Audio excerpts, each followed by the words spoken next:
Hello बच्चों, तो आओ प्रश्न को देखते हैं। क्या एपी अर्थात समांतर श्रेणी जिसके प्रथम पद 11, दूसरा पद 8, तीसरा पद 5, चौथा पद 2 इस प्रकार एक पद -150 है, क्यों? तो दिए गए प्रश्न की मुख्य अवधारणा की बात करें तो बच्चों यहाँ पर हम बात करेंगे समांतर श्रेणी। तो यदि इसका प्रथम पद ए हो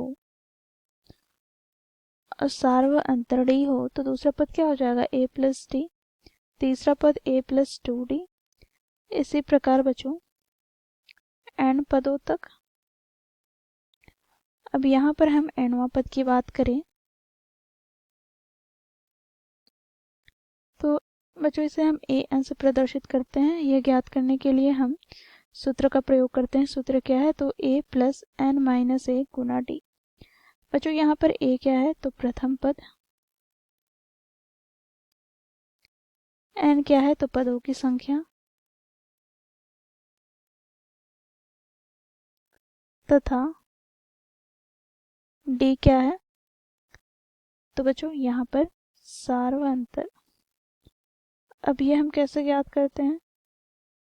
तो बच्चों देखो, दूसरे पद में से हम प्रथम पद घटाते हैं या फिर बच्चों तीसरे पद में से दूसरे पद घटाते हैं, तो सभी स्थिति में बच्चों हमें समान मान प्राप्त होता है जो कि सार्वंतर टी के बराबर होता है। तो दिए गए प्रश्न को इस मुख्य अवधारणा की सहायता से हम हल करेंगे।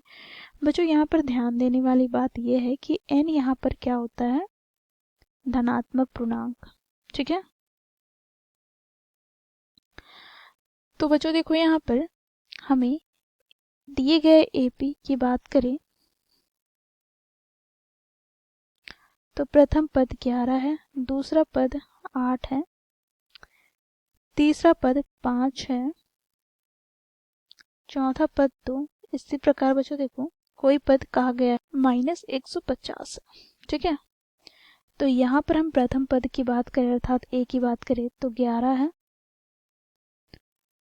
डी की बात करें अर्थात सार्वंतर की बात करें तो ये हम कैसे ज्ञात करेंगे? तो दूसरे पद में से हम प्रथम पद को घटाते हैं, या फिर बच्चों देखो तीसरे पद में से हम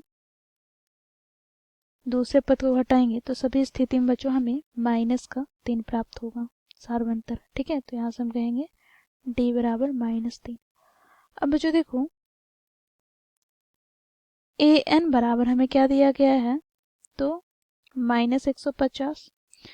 तो यदि कोई nवां पद -150 है तो हमें बताना है कि वह कौन सा पद होगा जो -150 होगा। अर्थात यहाँ से बच्चों हमें n का मान ज्ञात करना है। तो an ज्ञात करने का सूत्र हम लोगों ने देखा क्या है? तो a plus n minus A Guna D बराबर -150। a का मान 11 प्लस n का मान n माइनस ए गुना में डी यहाँ पर -3 बराबर -150। यहाँ से बच्चों n माइनस ए गुना -3 बराबर -150 -11। यहाँ से हमें प्राप्त हो जाएगा n माइनस ए गुना -3 बराबर बच्चों देखो यहाँ पर माइनस क्या हो जाएगा? तो 1 अर्थात 166। अब बच्चों देखो यहाँ पर n माइनस 1 बराबर -166 बटे में -3, माइनस से माइनस कट जाएगा तो यहाँ से हमें n का मान प्राप्त क्या होगा? तो n बराबर 166 बटे 3 प्लस का 1। बच्चों देखो यहाँ पर n बराबर क्या हो जाएगा? तो बटे में 3 और यहाँ पर 161 प्लस का क्या हो जाएगा? 3। तो यहाँ से बच्चों देखो n बराबर 164 बटे में 3। बच्चों देखो यहाँ से हम मान ज्ञात करते हैं तो 3 बचे 15 हाथ में 1। फिर बच्चों देखो 3 चौके 12 कितने बच गए? 2। तो 54 से ही 2 बटे 3।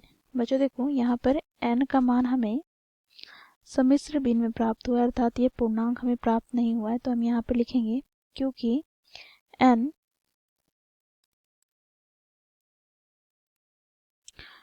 पूर्णांक नहीं है